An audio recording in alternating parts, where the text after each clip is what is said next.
What's up, guys? Welcome to the Being Beautifully Honest podcast and channel. Thanks for being here, for being subscribed. If you're not, go ahead and hit that button. And if you're listening on YouTube, hit that like button. It's like walking in the room and hitting that light switch. We just want to brighten up the place. Let's get into this podversation. Listen, I'm not one of those people that is just here to prove that I'm right and to say I told you so. But I really thought that this was interesting because I did a podversation previously where I was discussing the jeanniemai Jeezy divorce and the fact that he filed for divorce and my feelings on why I believe he did so. And saying that, this may be an unpopular opinion, but based on just things that I have seen in my life, not that I have had my own personal experience being in a marriage with someone who is Asian, and I'm obviously not Asian myself.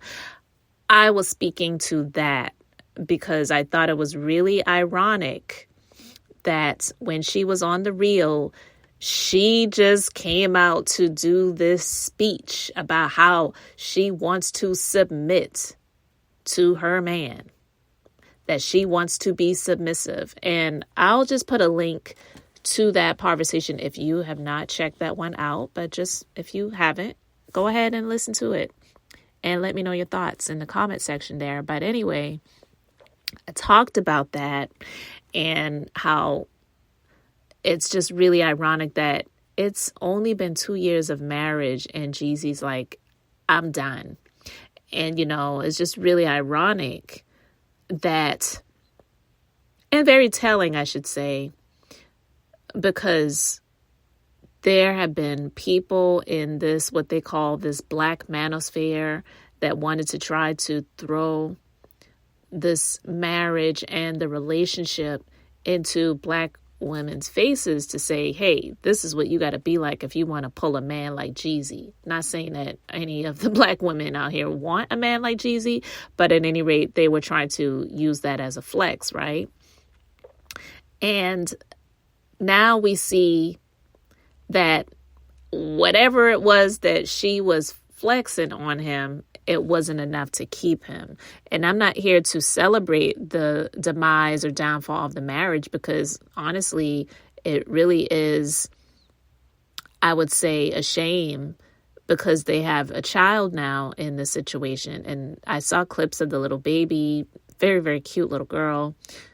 But listen, I say, I guess it's best to not be in an unhealthy marriage and relationship than to stick it out for the sake of the child and see the child seeing you guys in an unhealthy situation where the communication probably is trash and who knows what else goes on behind the closed doors.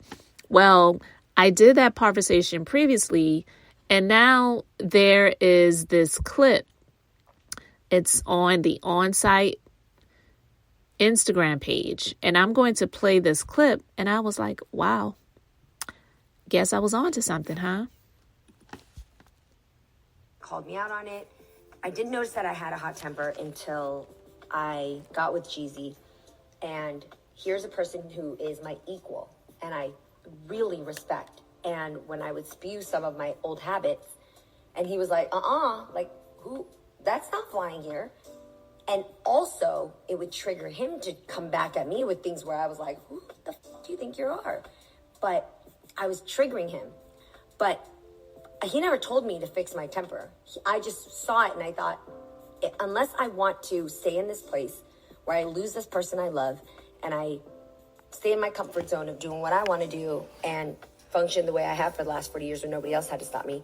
Which obviously has done quite well for you. Right, I could have. But this was something greater that I wanted. And also a great challenge to myself to say, what if, now that I know it exists and the dragon's there, what if I got rid of that? How do I kill that dragon or store it in its place so that it never creates havoc? So yeah, you heard her speaking about her temper. And that's what I wanted to just speak to, because I'm not going to go into all of the details of what I talked about in my previous conversation, speaking about the demise of the relationship and Jeezy filing for divorce. But again, I'll try to put a link to that in the description box if you have not checked that out yet. But I share my personal experience dealing with a woman who is married to someone in my family who is Asian. She's actually Korean because all Asians are not alike. But I really feel that Asian women should feel insulted if they are looked upon as, oh, they're going to be quiet and meek and lowly, and Black men, they need to get with Asian women because these Black chicks out here, they're hot-tempered, hot-headed. And you hear a lot of that in these manosphere conversations and podcasts where they try to make it seem like all Black women are just angry Black women. They have nasty attitudes. They don't know how to keep their mouth shut. They don't know how to keep their mouths shut, I should say. And I don't know if you all watched Love and Marriage Huntsville, but there was a scene that was just so offensive, but it was coming out of Hotel, birth name Martell's mouth, where he was having a discussion with Destiny, who used to be on the show. At the time, Destiny and Melody were still friends. And Destiny, she had a little storefront, and he came over there to bring some products, and they got on the conversation speaking about Melody. And I don't remember exactly what the conversation entailed, but Destiny was going back and forth with Martell. And I wouldn't even say going back and forth because I don't even like that. If someone says something and you're responding to it, it's not going back and forth. It's just you're having a conversation. And if you need to check something, you're checking it. So she was checking Martell on something because he was wrong as usual. And then he had the nerve to say, see, that's why you ain't got no man now. Y'all women, y'all don't know how to be submissive. Y'all don't know how to keep your mouth shut. And see, that's the type of nigga that says stuff like that. And a lot of men think like him. And I won't even call them men. A lot of males that are Black, that are ignorant, that don't have much knowledge and wisdom, and they like to follow other people for this sense of feeling big when they can see someone that's out here that may be getting a lot of traction, like the deceased Kevin Samuels, and they like stuff like that because they feel like it is something that they've been wanting to live vicariously. They're living through people who speak like that, but they don't have the nerve and the audacity to do it on their own. And most of them are lonely and they don't have anyone in their lives, period. And if they do, they're paying for them to have sex. But anyway, I digress.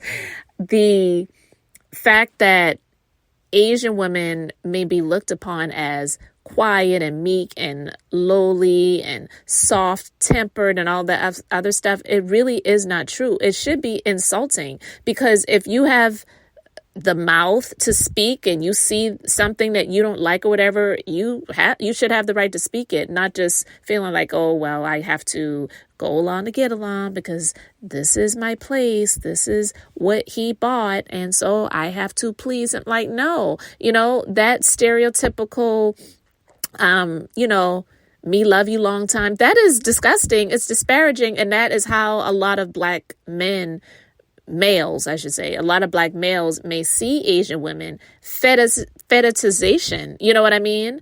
And they should be insulted by that. So her having this conversation about her anger issues and how he had to check her on her temper, I'm not saying that it's okay to be angry to the point where you are hurting people, bruising people, or you are causing scenes or things like that. I don't know. There was this chick, she was Asian, Vietnamese, I believe, and turned out to be racist, and they fired her from the Real Housewives of Salt Lake City. Her name was Jeannie Nguyen. And when she was on the show, she talked about her temper. She's married to, I believe, a Vietnamese guy as well. So it's not an interracial marriage. But yet and still, she talked about her temper and how she had so many flare-ups that she actually broke his arm. You know what I mean? So it's just ironic to me when I hear these things like this come out, and it's like, see, what are you Negroes, you unintelligent, no real knowledge and wisdom Black males talking about when you just try to make it seem like just all Black women are just angry and don't know how to control our anger and our temper, and we don't know how to keep our mouths shut. We have the right to speak if we feel like something needs to be spoken on. We shouldn't just be sitting here docile. And unfortunately, a lot of males that speak that way, they want a servant. They don't want someone that has a mind. They don't want someone that actually really is a woman that knows her self-worth, that knows who she is. And then, a lot of males that think that way, they're low key or maybe high key abusive in a lot of ways. Maybe not physically, but definitely emotionally, definitely spiritually, definitely psychologically, they are, So to hear this come out, I was like, yeah, I was right. This is what I meant by what I shared in my conversation about the breakdown of this marriage and why I believe Jeezy filed for divorce. She wasn't this submissive woman that she came out on this platform of The Real to say she wants to be in her marriage. She says, in my marriage, I want to submit. But I don't believe that it worked out. I don't believe she was able to submit because it's just not who she naturally is. Okay. And so I'm not saying that, I don't know what was going on behind closed doors. And they love to put on these fronts and these personas and these facades for the public. So you would see the images of them smooching and hugging up on each other and lovey-dovey and with all of that. But a lot of times that stuff is not really real. And I'm not saying that everyone that showcases themselves in the public eye in a relationship is fake. I'm not saying that. But more often than not, you're not going to see the people that are arguing or fussing with each other on social media. And neither should you see that. Because honestly, I don't understand the people who get out and do these live videos speaking about the other person, but yet they're supposed to be speaking to them. It's like, why don't you get off of the phone, the live, the pre-recorded, or however you're doing it, get off of that and speak to that actual person, not coming out here and speaking to us, the general public, because all we're doing is consuming it. It's entertainment for us. But yeah, listen, people take things differently. Her previous marriage, she was married to a Caucasian man, and I believe they were married for about 10 years. I don't want to say she was any different in this relationship than she was in the previous. You grow, hopefully, as the years go by. But in my personal opinion, and just based on the conversation, the information, I should say, not the conversation, but based on the information that I shared in my previous conversation, just talking about some situations where I know of personally some Asian women that are married to others, and it's not uncommon for this to be this way. The one situation I told you all about where the Asian woman was married to the Caucasian man, she left him. And she left him during a very hard time. The man was going through cancer. Again, I don't know what was going on in the household, but I would hear some yelling sometimes and things like that. And she left him. I sometimes feel that with some of the Caucasian men versus the African American males, they may be a bit more long suffering than some of these Black males. So again, you see 2 years, he was out, and 10 years, the previous husband, he was out. So I don't think much has changed about her temper and the way she handled her anger. I just believe that he was like, this is not something that I can take, and I'm out of here. And I'm not saying that a male should be in a relationship with a female that may be abusive in some way, or he should just take it or whatever either. I'm definitely not saying that.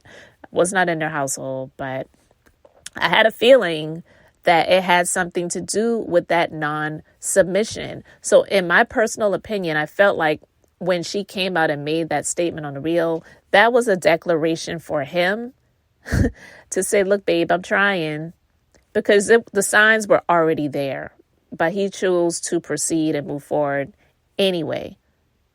And so this is the price that they paid. Now they have a baby involved in all of this stuff. The courts will probably reward joint custody. She may want to be bi-coastal and, not want to have to live in Atlanta full time anymore now that the marriage is over. But listen, I can't say that I'm surprised by any of these revelations that are coming out, but I just really thought it was ironic that this audio was resurfaced, and it was like, wow, I believe I was spot on, because I already talked about this and I didn't hear anyone else speaking about this. Not saying no one else did, but I didn't hear anyone else speaking about this. And so to get some confirmation to what I was saying from her own mouth is a little bit gratifying. So I just wanted to speak on it. Let me know your thoughts in the comment section, guys. Thank you so much for being here, liking, and subscribing. I'm Beth, just being beautifully honest. So until the next time, I wanted to keep it brief, beautiful, and now I'm going to say bye.